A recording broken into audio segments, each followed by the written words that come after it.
Hey, this is Professor Fay with your anatomy lesson of the day. Today we're going to talk about the tibia and the fibula, your two leg bones.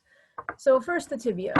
The tibia's proximal end is what articulates with the femur. The femur's condyles would come down right here onto the condyles of the tibia.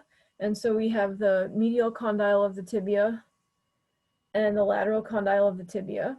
So two pretty big bony prominences.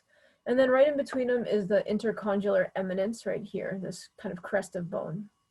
And then anteriorly, we've got the tibial tuberosity, which is a pretty prominent bump on that anterior surface of the proximal end of the tibia. You can actually feel that tibial tuberosity right about here on your own body.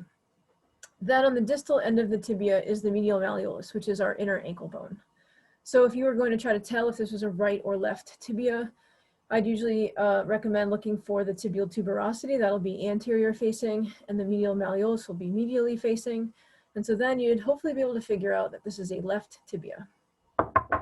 As for the fibula, this is the headache bone because it makes people a little bit crazy. So the proximal end is called the head of the fibula, and I don't really have anything very remarkable to say about it other than it's got a little slant on it where it articulates with the tibia.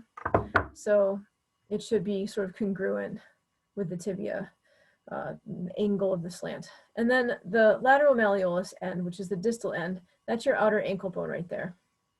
Okay. And what is most notable, I think, is there's a little thing called a ditch here. No, it's really called the Malleolar Fossa.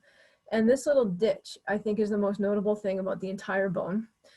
So if this ditch is actually posterior, and the lateral malleolus is actually facing laterally, then you've got the distal end, you've got that ditch facing posteriorly, and you've got the lateral malleolus facing laterally, then you would be able to figure out that this is a left fibula. And with any luck too, when you come to and look at the head here, you should see that it's got an angle towards the tibia, and you're golden.